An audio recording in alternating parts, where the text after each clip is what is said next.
Mass defection of opposition lawmakers to APC not healthy for Nigerian democracy, announced to the News Inform.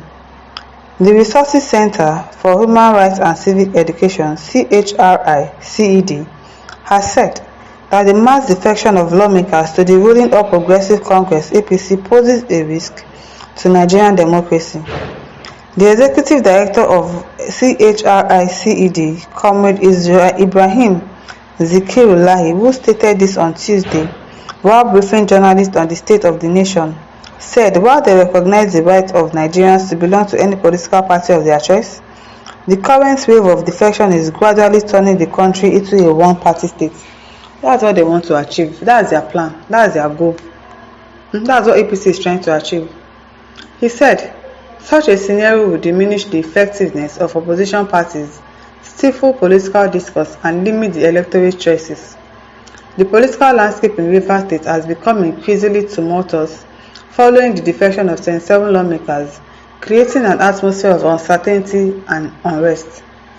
This mass defection has destabilized the local political scene and sparked a broader trend of defections from opposition parties within the National Assembly to the ruling All Progressive Congress (APC).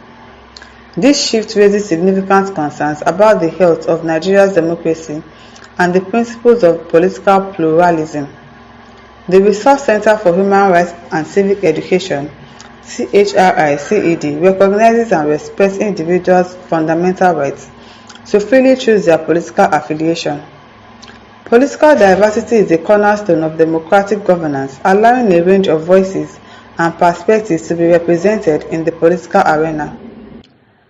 However, the current wave of defection appears to be consolidating power within a single party, which could lead to the erosion of democratic norms and practices.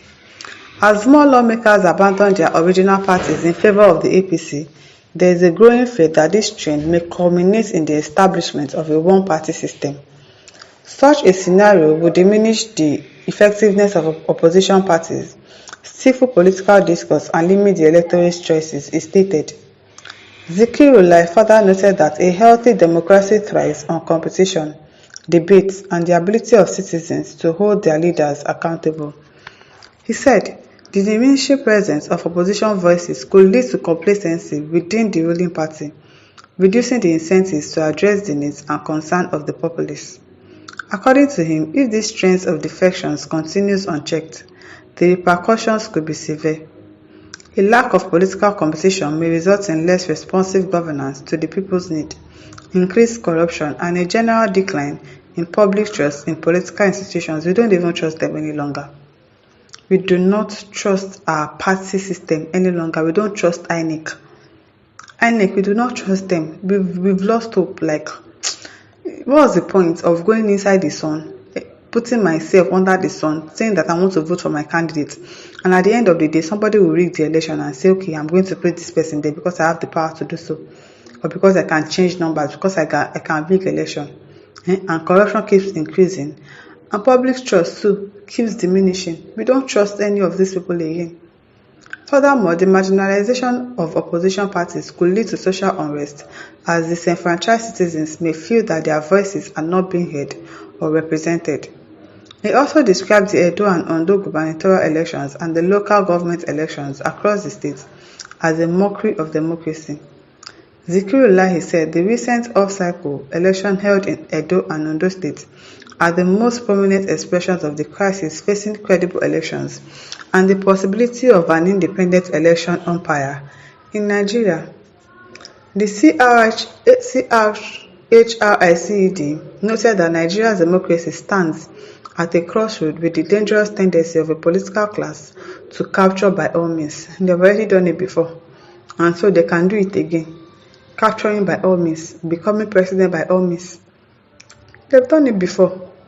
He urged Nigerians to be worried by the new one-party tendencies visible across the 36 states, where every ruling party openly crowds out and gags every semblance of opposition, including vocal civil society organizations, activists, and media organizations. Citizens had hoped that the Independent National Electoral Commission (INEC), security agencies, political parties, and their candidates would have learned from the myriad issues that plagued the 2023 general elections. They don't learn, no, they do not. INEC with that Mahmood Yakubu, they need to remove him first and foremost before we even hear anything.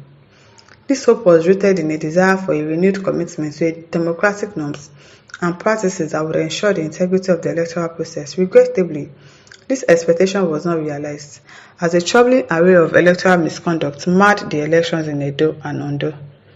Reports from various observers and citizens groups indicate that widespread irregularities, including voters intimidation, they hear, ballot box snatching, that one they are very good at it, vote buying, they are there, and open manipulation of results. The same thing they did during election in 2023. They did it again in Edo State. They did it again in Ondo State. You'll be changing results. You tell us that Beavers is not working, IRF is not working. And you rig openly and we see it, and then you'll be telling us that this person is your governor. Somebody that rigged his way in. How? Characterize the election. These actions undermine the credibility of the electoral process and erode public trust in the institutions meant to uphold democracy. The role of security agencies, which were expected to maintain order and protect the rights of voters, was called into question in many voting locations as citizens reported feeling unsafe and vulnerable at polling stations. This atmosphere of fear and coercion is antithetical to the principles of democracy, which should guarantee citizens the right to vote freely and without duress. He noted, there is no voting freely in this country. If they don't give you something to vote for them, they will threaten you. Shebi you are that market woman in that place. If you vote for this person, we are going to destroy your shop. We are going to scatter all your things that you are selling. That's what they do to those market women. They threaten them. We know your children. We know the school they are attending. We are going to deal with them. We are going to deal with you. We are going to do this. We are going to do that. That is what they do. And you don't allow people to vote for who they want to vote for. You start threatening them that this is the person they should vote for because that person is your person. Zikrullah averred that the local government elections conducted across various states can only be described as a travesty of democracy. He said in nearly all instances, ruling parties secure all available positions, effectively transforming what could have been a competitive electoral process into a mere selection process. Now, selection we they do now. Select and pay. No more election. No more. This is what the people want. It is selection that they are always doing. This phenomenon, according to him, raises serious concerns about the legitimacy of the electoral outcomes and the extent to which the voices of the electorate are being silent. Very silent, though. It is a well. It is a well. Sabo Abdullah says, what a big mistake. They want the hardship to continue. Yes, they are happy. They are happy that Nigerians are suffering. They thrive in it, to see us sad, to see us hungry, and begging them for what to eat. That's what they like. It is well, my listeners. Over to you. Leave your thoughts in the comment section. Don't forget to like, to share, and subscribe. Thank you for listening. See you some other time. Bye.